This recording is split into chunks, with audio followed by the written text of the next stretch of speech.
Assalamualaikum warahmatullahi wabarakatuh.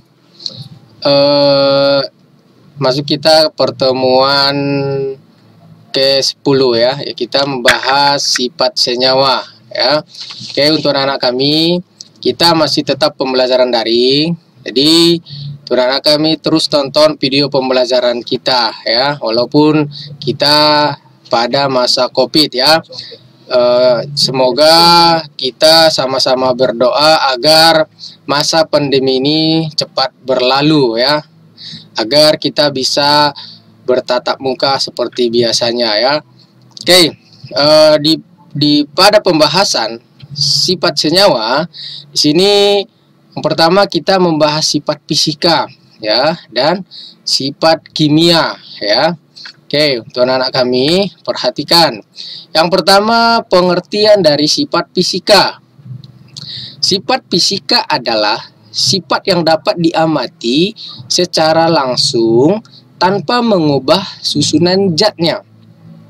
Ya, artinya biasanya itu wujudnya berubah, warna, bau, titik didih, dan lebur dan kelarutan. Biasanya pada sifat fisika itu yang berubah ya, wujudnya, warnanya, baunya ya, titik didih dan titik leburnya.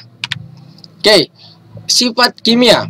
Sifat kimia adalah sifat yang dapat diamati setelah suatu zat berubah menjadi zat lain. Ya, biasanya itu dapat berkarat ya. Biasanya yang berkarat itu pada besi ya. Pada makanan biasanya membusuk ya, itu adalah terjadi sifat kimia ya. Artinya ketika besi berkarat, artinya besi itu terjadi sifat kimia ya. Begitu juga makanan yang membusuk ya, artinya zatnya itu sudah berubah. Oke, lanjut. Perubahan wujud. Yang pertama, perubahan wujud fisika. Perhatikan ya. Di sini ada gas, cair, padat ya.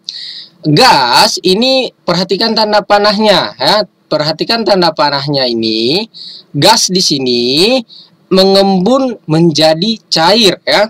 Mengembun menjadi cair. Cair ketika membeku menjadi padat ya. Ketika cair menjadi padat namanya menyuplin ya. Menyuplin, padat menyuplin menjadi gas, artinya polanya berputar ya. Gas menjadi cair, cair menjadi padat, padat menyuplin menjadi gas ya. Kalau dibalikkan, gas ketika menjadi padat namanya mengkristal ya. Biasanya namanya mengkristal ya. Gas mengkristal menjadi padat. Padat ketika mencair atau melebur menjadi air ya, ataupun mencair ya. Cair ketika menjadi gas namanya menguap ya. Gas berubah menjadi padat namanya tadi mengkristal. Padat menjadi cair namanya mencair. Cair menjadi gas namanya menguap ya. Itu perubahan wujud dari sifat fisika ya. Ingat ya. Ingat polanya ya, ingat polanya.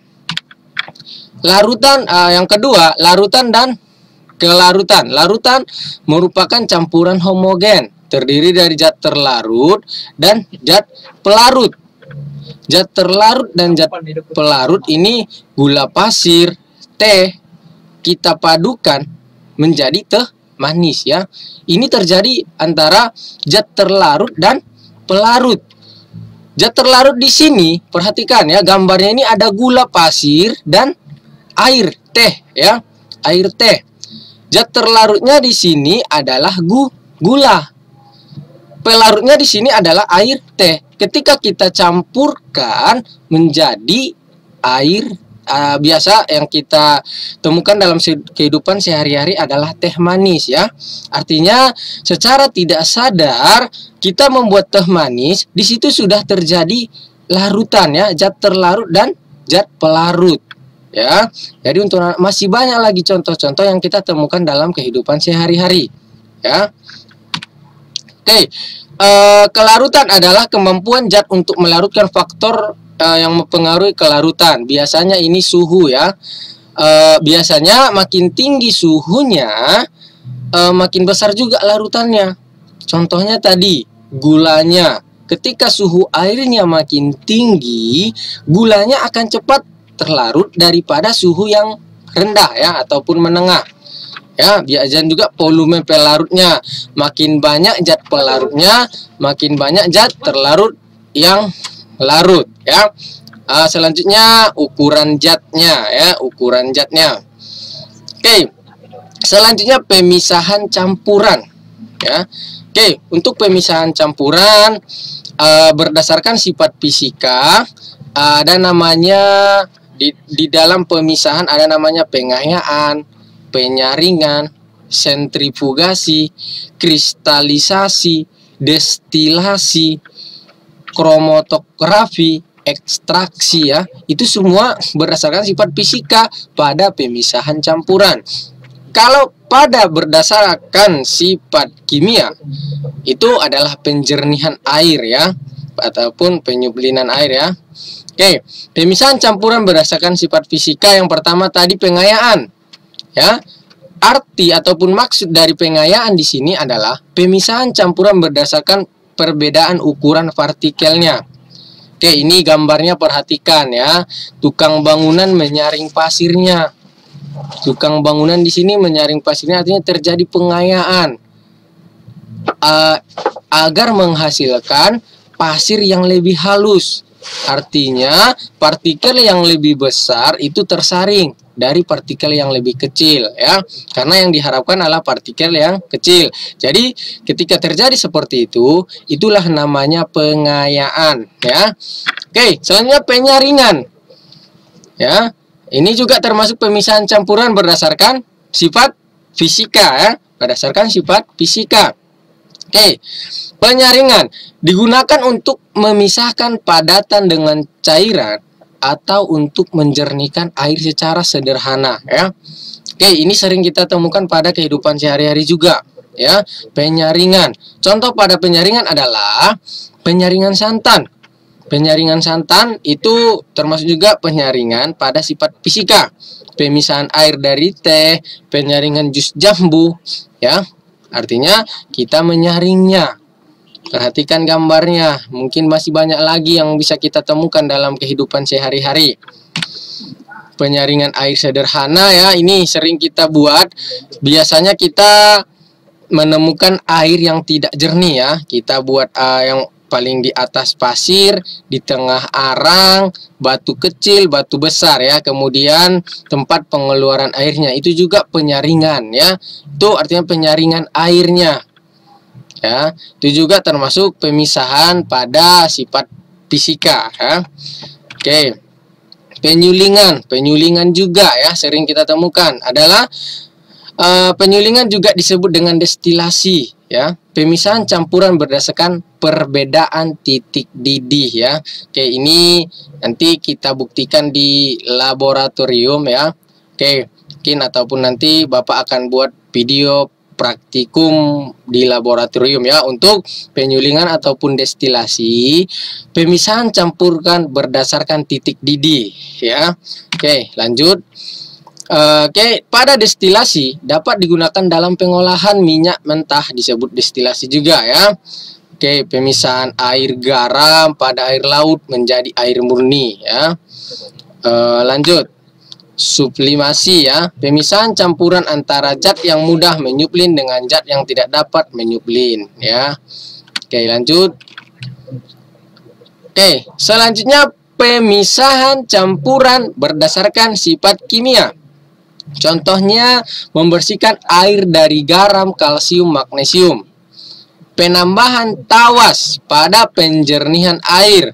Tawas digunakan untuk mengumpalkan kotoran yang berupa lumpur halus ya. Oke, ini juga pemisahan campuran berdasarkan sifat kimia ini adalah penjernihan air, pembuatan tawas pada air ya, pada bejana air, di mana nanti tawas ini berfungsi untuk mengumpalkan kotoran ya. Biasanya itu berupa lumpur halus ya. Kenapa? Agar airnya menjadi jernih ya. Oke, ini termasuk pemisahan campurkan berdasarkan sifat kimia. Oke, perubahan materi ya. Selanjutnya perubahan materi. Ya, ini juga kita bahas pada sifat senyawa ya. Perubahan materi. Perubahan materi yang pertama adalah perubahan kimia. Perubahan yang menghasilkan zat jenis baru.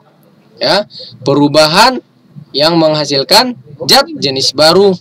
Artinya contohnya ini adalah pembakaran. Pembakaran kayu.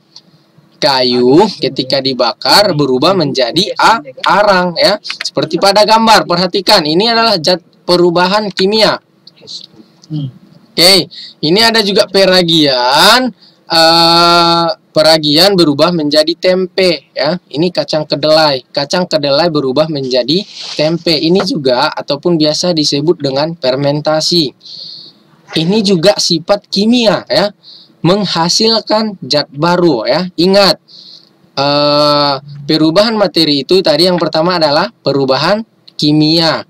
Perubahan kimia itu adalah perubahan zat yang menghasilkan zat jenis baru. Contohnya yang pertama pembakaran pada kayu bakar ya, yang berubah menjadi arang. Arang ini adalah zat barunya, sementara zat lamanya adalah kayu bakar. Selanjutnya kacang kedelai berubah menjadi tempe. Besi berubah menjadi besi karat ya, itu juga perubahan zat kimia ya. Oke, ini ciri-ciri perubahan zat kimia, perubahan warna, perubahan suhu ya.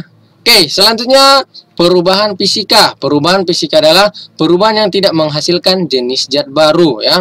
Berubah tapi tidak menghasilkan zat baru ya. Oke. Perubahan pasti wujudnya tadi.